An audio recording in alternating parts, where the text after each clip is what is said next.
कल्पना योग चैनल को आपण मन को स्वागत। आज हम फ्रोजन शोल्डर विषय रे आलोचना करिबा। फ्रोजन शोल्डर विभिन्न कारण होइଥାଏ। कफ जनित समस्या बढ़िथिले, बात जनित समस्या बढ़िथिले तो फ्रोजन शोल्डर होइଥାଏ। जो यह एक बात जनित समस्या छोट बड़ एबे एई रोगटी साधारणतः समस्तक पाखरे देखा देउछि। एही समस्या रो समाधान करिया पे हमें चलंतु प्रथमे कोन प्राणायाम करिबा आलोचना करिबा। फ्रोजन शोल्डर पर अनुलोम विलोम सबुठारु बेस्ट अछि। आपण अनुलोम विलोम 5 मिनिट आरंभ करके आधा घंटा पर्यंत करि परिबे। अनुलोम विलोम जेते अधिक करिबा फ्रोजन शोल्डर रो पेन रे सेते सहज रे लाभ पाई परिबा।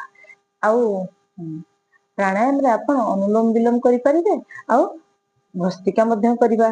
भस्त्रिकार सेट त मु सिखैछि करले ई फ्रोजन शोल्डर पय ई सब विभिन्न प्रकार जो भस्त्रिका को मु स्टेप बाय स्टेप सिखाइछि सेगुडा जदि आपण मोर वीडियो देखि करिवे तारे फ्रोजन शोल्डर रे बहुत लाभ मिलि थाए। एबे आसंतु जानिबा कोन आमे सूक्ष्म व्यायाम करि पारिबा।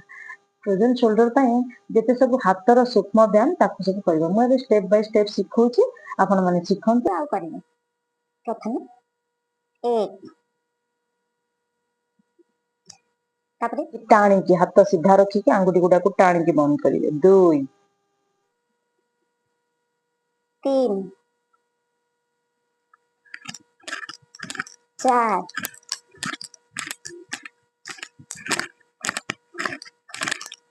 5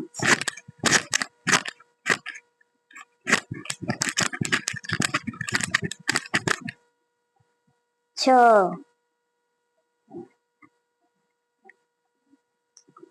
हाथ को टाणिबे। लंबा लंबा निश्वास नेबे। हाथ टाणिबे। हाथ टाणी के छाड़िबे। 6 7 क्लॉकवाइज एंटी क्लॉकवाइज 8 9 लंबा निश्वास नेबे। कान रे मुंड को, मुंड रे कान को उभय पट को पेट निश्वास छाड़िबे।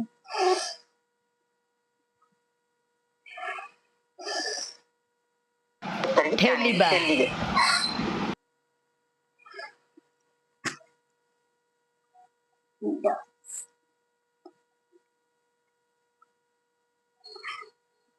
यही सब सूक्ष्म व्यायाम को सकाळे संध्यारे प्रत्येक दिन अभ्यास कले फ्रोजन शोल्डर धीरे धीरे उपशम मिली थाए।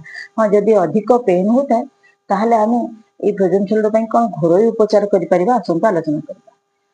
अरख पत्र आपण जानिथिबे। अरख पत्र को नै आसी तार सीधा पटरे आपण पाखरे जे कोनसी मालिश तेल जदि अछि कि पीड़ांतक तेल किन के आनिबे सेथिरे लगेई देबे। न थिले सोरिष तेल लगेई देबे। तापरे सेई पत्र को जोठी आपनकर पेन होची सेई जगह रे से तेल पटटा को एमति लगेई देबे। ता ऊपर जे कोनसी गरम जो बोतल थाए हीट बेल्ट थिबो किछि नथिले ताले लूण को पुड़िया को गरम करके ता ऊपर एमति सेक देके बांधी देबे। बहुत समय जेमति चापिकी से गरमटा थिरे रहिबो। एई प्रक्रिया को मध्य बारंबार कले पेन कम जाई थाए। तापरे जदि आपण ठंडा गरम सेक देले आहुरी लाभ मिलि थाए। गोटे कोल्ड पैक आउ हीट बोतल दीटे जक नै आसबे गरम कर सेकटा अधिक समय देबे। ठंडा सेक कम देबे। पूरी गरम सेक मन धरि नियंदु आपण 3 मिनिट देले ठंडा सेकटा को 2 मिनिट देबे। पुणी गरम सेक 3 मिनिट देबे। पुणी ठंडा सेक 2 मिनिट देबे। एई पळी भाबे बारंबार सेक देले मध्य बहुत ठंडा गरम सेक देले बहुत लाभ मिलि थाए।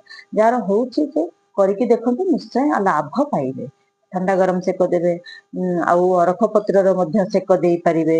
एई भली भाबे आपण निजर घरोई उपचार मध्य करि परिबे। शिउली पत्र, सजना पत्र, गिलोई पत्र एई पत्र को भलो भाबरे ग्राइंडिंग करके ता जूस बाहर करके प्रत्येक दिन पीले बा काढ़ा बने की पीले मध्य बहुत लाभ मिलि थाए। जे कोन जगह शरीर जे कोन जगह पेन होतबे आपण एई काढ़ाटी को पी परिबे। एबे आसंतु आयुर्वेदिक मेडिसिन विषय रे आलोचना करिबा। फ्रोजन शोल्डर पय आपण जदि अधिक पेन होता है सामान्य पेन रे किछि आवश्यक न थाए। एई सब उपाय रे मध्य प्राणायाम एक्सरसाइज आ अकुप्रेशर कले मध्य छाड़ी जाई थाए। जदि अधिक पेन होता है ताहले आपण प्रभावती पीड़ांतक गोल्ड को एई फ्रोजन शोल्डर पय आपण माने खाई परिबे। एबे आसंतु अकुप्रेशर कोन जानिबा। जदि आपणकर जो पटर पेन होता है कांध सेई हातर देखंतु ए मुडी अंगुली ऊपर एमती पेंसिल गोटे धरिके एमती गड़ेइबे। जहार पेन होवे ताकि बहुत कष्ट हुए। पेन न होतले सामान्य कष्ट हुए। एमती हाथ को एमती रखिबे।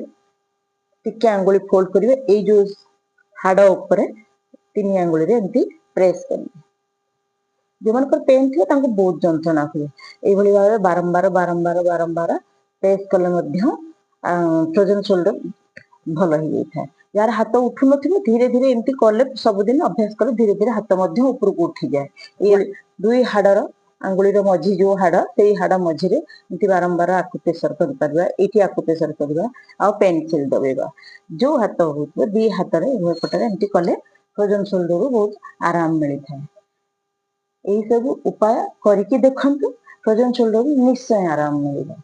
हाँ जदि आराम न मिलुची ताले आपण जे कोनसी गोटे आयुर्वेदिक सेंटर को जाइए सिंघी नहीं गले सिंघी चिकित्सा गोटे बहुत लाभदायक चिकित्सा। ये सब उपाय कले आपन को 2 ରୁ 3 मास लागिवो फ्रोजन शोल्डर भल करबा पई। तो जदि आपण सिंघी नहीं पारिबे जाई ट्रीटमेंट करि पारिबे हरिद्वार सेंटर जानते बा जे कोनसी जगह जोठी भी सिंघी चिकित्सा करा जाउथबो सेही सेंटर को जाइए जदि आपण सिंघी चिकित्सा कराई देबे ताले 5 मिनिट रे आपण से आराम पाई परिबे। से 2 मास धरी उपचार करिवार लाभ पाइबे सेही लाभटा आपण सिंघी चिकित्सा रे मात्र 5 मिनिट रे पाई परिबे। सिंघी चिकित्सा कराई देले बहुत लाभ मिलता है। এই ভিডিওটি যদি আপনাদের ভালো লাগে তাহলে লাইক শেয়ার और सब्सक्राइब निश्चय करें।